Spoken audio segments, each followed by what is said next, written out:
Hey there, do you ever feel like you're living on a super tight budget and that saving money is, well, pretty much impossible? If you're nodding along, then you are in exactly the right place. Today, we're going to break down some realistic, no-nonsense tips that actually work. And if you're thinking, yes, that's me, I totally get it, and you are definitely not alone.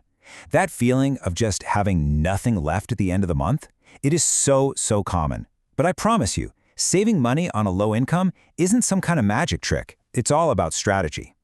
And that's what we're all about today. We are not talking about complicated spreadsheets that take hours to fill out or, cutting out every single thing that brings you joy. Nope.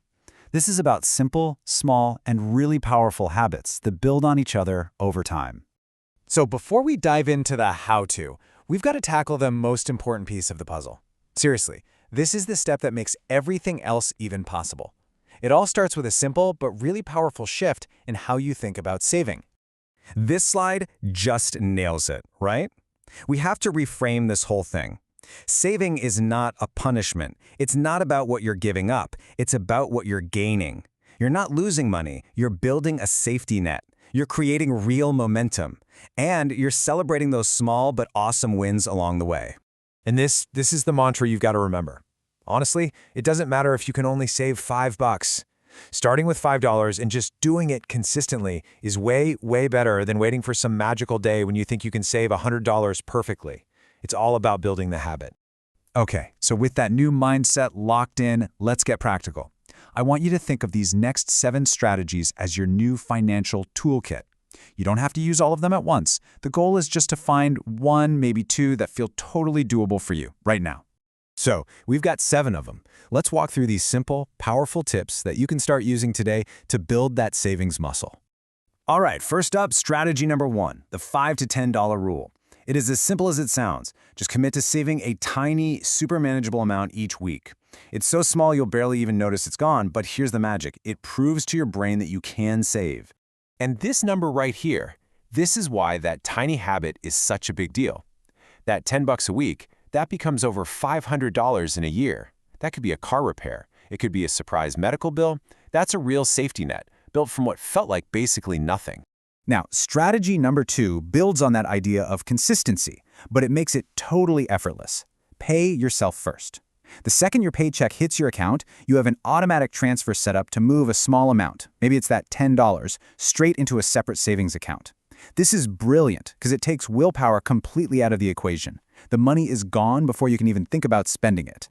Okay, but what if automation isn't really your thing? Here's a more hands-on, kind of fun psychological trick, the $20 rule.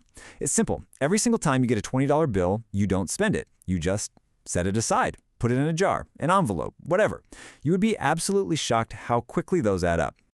Our next strategy is all about playing detective. Your mission is to find and cut just one invisible expense.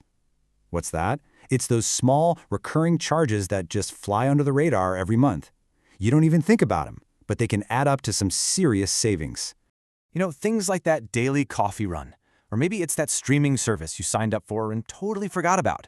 Or maybe it's just deciding to eat out one less time a week, or switching from a brand name to a generic product at the grocery store. Each one of these is a small change that can free up real cash. And if you're sitting there thinking, I don't know where my invisible expenses are, well, that leads us perfectly to strategy number 5. And the most important words here are no judgment.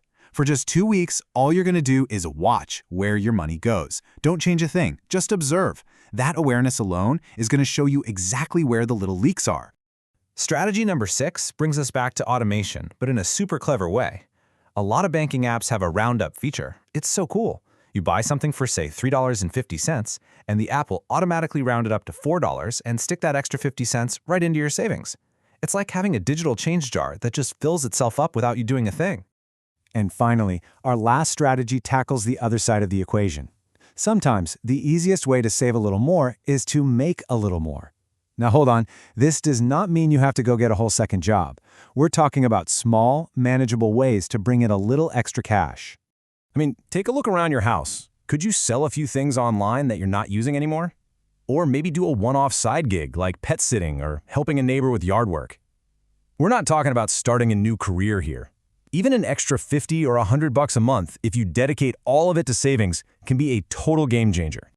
So let's just pause for a second and look at our new toolkit. We've got 7 completely different strategies here. You can start tiny with the $5 rule, you can put it on autopilot, you can play detective and find those money leaks. Each one is a totally valid tool, you just have to pick the one that feels right for you. So we've covered the mindset, we've got the toolkit. Now for the most important part. How do we turn all these ideas into actual action? Starting, like, right now. You know, this might be the most critical thing to remember out of everything we've talked about. You are going to have weeks where you can't save. Life happens. And that is perfectly okay. The goal isn't perfection, it's just consistency over the long haul. So be kind to yourself, give yourself credit for trying, and just get back on track next week. That's how you win this game.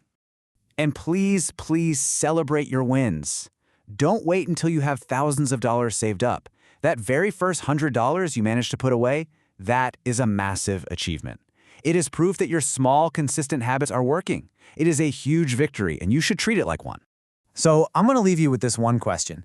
Not what you'll do someday, but what is the one small, real thing you're going to do this week? Are you going to set up that automatic transfer? Are you going to hunt down a $20 bill and stash it away? Just pick one thing. Start today. You've totally got this.